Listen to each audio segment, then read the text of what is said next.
जंगल के बीचों बीच एक बहुत ही पुराना और बुद्धिमान पेड़ खड़ा था। सब जानवर उसे बाबा पेड़ कहकर बुलाते थे। इस पेड़ की खास बात यह थी कि यह न सिर्फ जिंदा था, बल्कि वह बोल भी सकता था। उसका दिमाग इंसानों से भी ज्यादा तेज था और उसकी शाखाओं से निकलती रोशनी रात में रास्ता दिखाती थी। वो कभी खाली हाथ वापस नहीं जाता।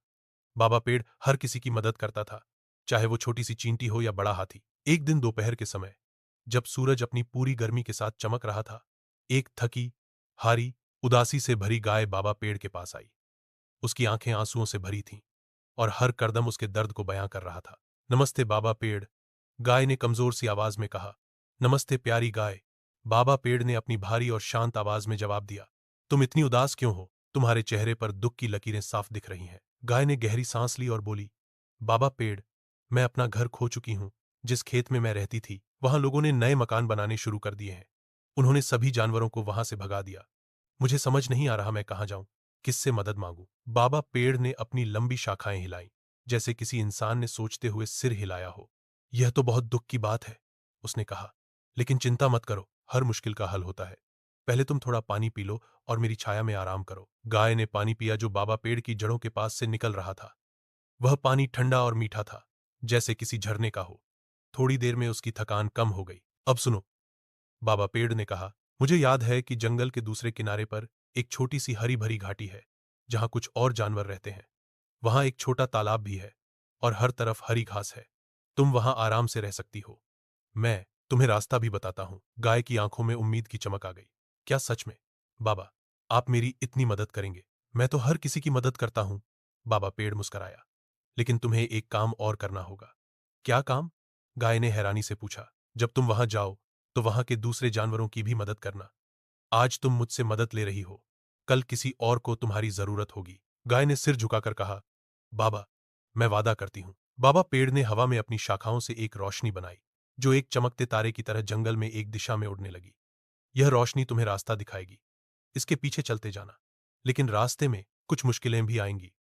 डरना मत। गाय ने धन्यवाद कहा और रोशनी के पीछे चलना शुरू किया। रास्ते का सफर, जंगल का रास्ता आसान नहीं था। पहले ही मोड़ पर उसे एक गहरे दलदल का सामना करना पड़ा। उसका पैर फंस गया, लेकिन उसने हिम्मत नहीं हारी। बाबा पेड़ की बात याद करके उसने जोर लगाया और बाहर निकल गई। थोड़ी देर बाद उसे एक छोटी सी पहाड़ी मिली, जहां एक बेचारा खरगोश पत्थर के नीचे दब गया था। गाय ने तुरंत रुककर अपनी गर्दन से पत्थर हटाया और खरगोश को छुड़ा लिया। धन्यवाद, खरगोश ने कहा। अगर आप न होती तो शायद मैं कभी न निकल पाता। आज मुझे मदद मिली है, अब मेरी बारी है। गाय ने मुस्कुराते हुए कहा।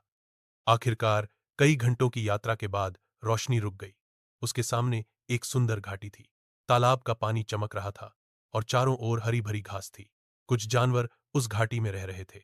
बकरियां, खरगोश और कुछ पक्षी। सबने गाय का स्वागत किया। गाय ने उन्हें अपनी कहानी सुनाई और कहा कि वह यहां रहना चाहती है और सबकी मदद भी करेगी। जानवरों ने खुशी से उसे अपना लिया। नया घर, नई जिंदगी। दिन बीते, हफ्ते गुजरे। गाय अब वहां की सबसे प्यारी और मददगार साथी बन गई थी। जब भी कोई मुश्किल में होता, वह तुरंत मदद करती। उसने छोटी छोटी चिड़ियों को पानी पीना सिखाया, बकरियों को सुरक्षित रहना सिखाया और पक्षियों के लिए छोटी छोटी छतरियां बनाई जब बारिश होती थी। एक दिन सारे जानवर मिलकर बाबा पेड़ के पास गए। उन्होंने उन्हें सब कुछ बताया और उनका धन्यवाद किया। बाबा पेड़ ने मुस्कुराकर कहा, जिंदगी में असली बुद्धि वही है जो दूसरों के काम आए। गाय ने यह साबित कर दिया कि मदद लेना कोई बुरी बात नहीं, लेकिन मदद देकर ज्यादा खुशी मिलती है। कहानी की सीख, जो लोग अपनी मुश्किलों के बावजूद दूसरों की मदद करते हैं, उनकी जिंदगी में हमेशा खुशियां और बरकत आती हैं। हर किसी को कभी न कभी मदद की जरूरत पड़ती है और हर किसी के अंदर किसी और की मदद करने की ताकत होती है।